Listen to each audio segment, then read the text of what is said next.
tudo bem? Satisfação enorme estar aqui com vocês. Primeiro vídeo de 2018. Em primeiro lugar, desejando a todos vocês um feliz 2018, abençoado, com muitas vitórias, muitas coisas boas para todos vocês que me acompanham. E vamos começar a trabalhar, né? Hoje, conversando com vocês a respeito de união estável. Tem aparecido muitas dúvidas com relação a esse assunto e, de certa forma, as pessoas considerarem que é um tipo de relação informal, porque é diferente do casamento, onde tem toda aquela questão da pompa e circunstância, onde as pessoas vão no cartório ou vão na igreja, se preparam, se mobilizam durante meses e às vezes até anos, se planejando para o casamento.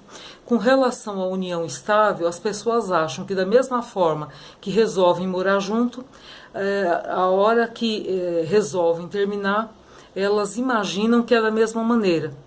E nesse vídeo de hoje, a minha intenção é esclarecer para vocês que não se termina a união estável dessa maneira tão simplória assim como a maioria das pessoas imaginam. Por quê? Porque tem consequência, gente. Então vamos começar esclarecendo o seguinte. A união estável é aquela situação onde duas pessoas do mesmo sexo ou não resolvem residir com o intuito de residir no mesmo local, com o intuito de constituir família, né, de forma pública, onde todas as pessoas que as conhecem, as pessoas que convivem ali no cotidiano com essas pessoas, as têm como se de fato elas formassem uma família. Então, as pessoas que estão ali vendo-as sempre, elas acham que de fato aquelas pessoas formam uma família. Então, pode ser dois homens ou duas mulheres, homem e mulher, porque hoje em dia não se faz mais esse tipo de acepção, e é importante que a gente diga isso aqui, a fim de que a gente possa respeitar e saber que existe o direito preservado para todas essas pessoas, independente das escolhas sexuais, não é? Então, as pessoas resolvem que vão estabelecer esse vínculo afetivo, começam a viver junto, formam as suas famílias e, num determinado momento, assim como no casamento, um ou outro resolve que não quer mais e aí desiste. Então a gente percebe algumas diferenças bem importantes. No casamento, as pessoas têm aquela preocupação.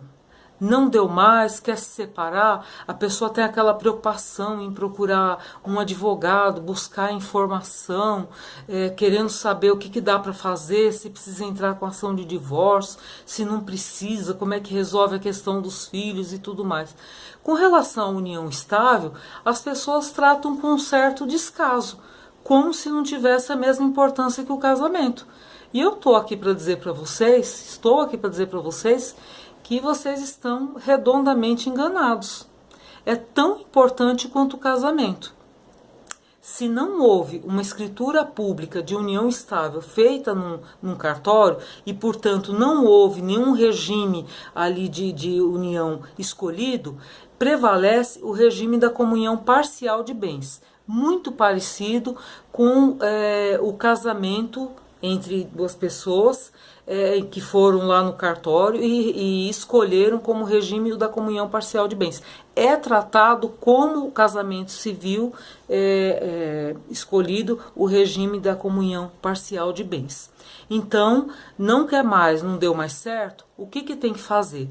Se já tinha uma escritura pública de união estável, ou as pessoas da mesma forma podem ir até o cartório e dissolver essa união, extinguir essa união através de um documento da mesma forma, ou então, se não houver consenso, se não houver ali um acordo entre as partes, tem sim, gente, que constituir um advogado da área, da confiança de vocês, ou irem até a Defensoria Pública para as providências cabíveis, a fim de entrar com ação de extinção, dessa união estável.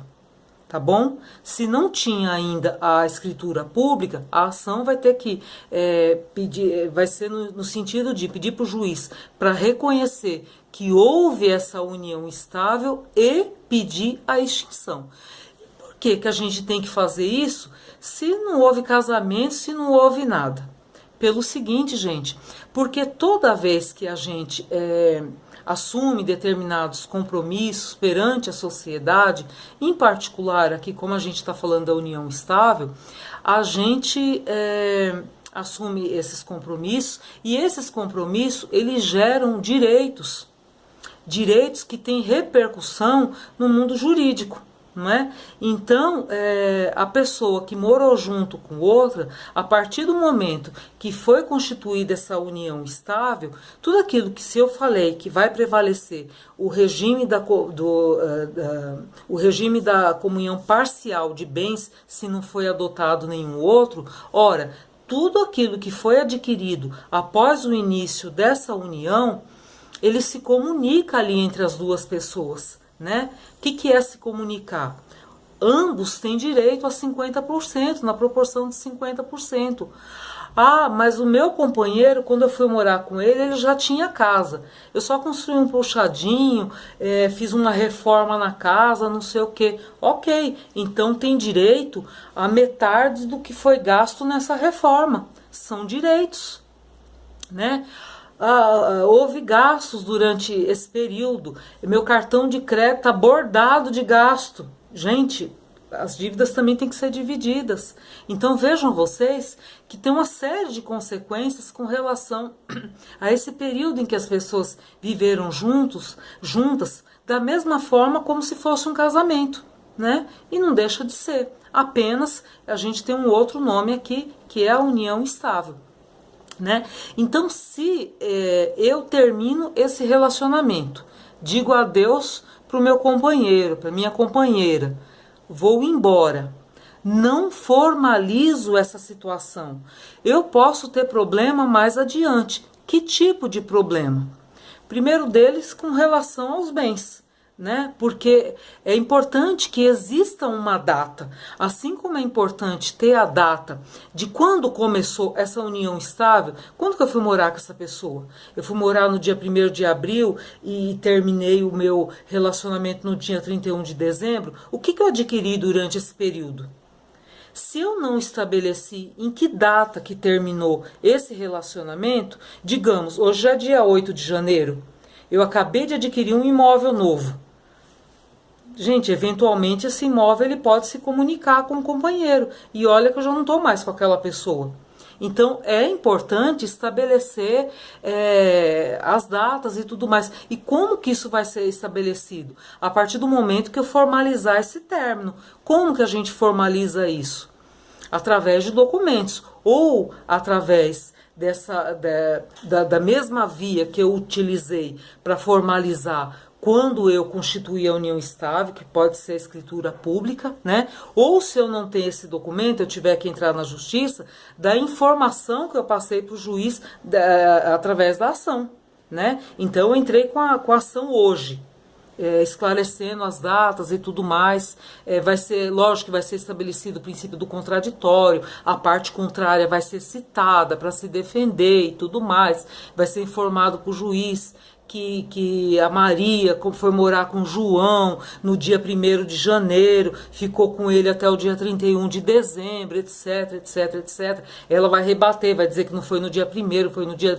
Enfim, o juiz vai dar uma sentença daqui 1, 2 anos, não importa. Mas as informações e os documentos referentes ao período, eles estão lá nos autos do processo. Então, se eventualmente, nesse período posterior, a que eu deixei a minha casa, eu adquiri outros bens, eles já não vão mais se comunicar, porque eu já não estou mais com essa pessoa, e isso já está documentado nos autos do processo, porque eu tomei todos esses cuidados que eu informei para vocês. Né? Tem questão com relação ao convênio médico, questão de pensão alimentícia, uma série de direitos pertinentes à questão que diz respeito à união estável, que se eu não tenho essa data do começo da união e a data do término, eu posso ter problema lá na frente. Todo mundo vai ter problema? Não. Pelas mesmas razões que nem todo mundo que era casado, que se separou do cônjuge, teve problema. Mas de 100 casos, você vai tirar 1 ou 2. Né? Por quê? Porque a gente sabe que sempre tem repercussão. Né? Então, o que é correto? É que a gente deixe tudo certo, gente. Qual a certeza que a gente tem? Que a gente está vivo nesse momento. O momento seguinte a Deus pertence. A gente não sabe. Então, a melhor forma é nós regularizarmos tudo, deixar tudo certinho. Se eu tenho dúvida, para isso existem os advogados. Constituam os advogados, que eles vão orientar vocês, a fim de indicar o melhor caminho a percorrer para que vocês evitem problemas futuros. Tá bom, gente? Agradeço vocês por terem me ouvido, por terem me acompanhado até aqui. Se você é novo aqui no canal, seja bem-vindo, te convido a se inscrever. Peço a vocês que deixem o like de vocês aqui para o vídeo, que se inscrevam no canal e eu encontro com vocês no nosso próximo conteúdo. Muito obrigado, gente. Até mais.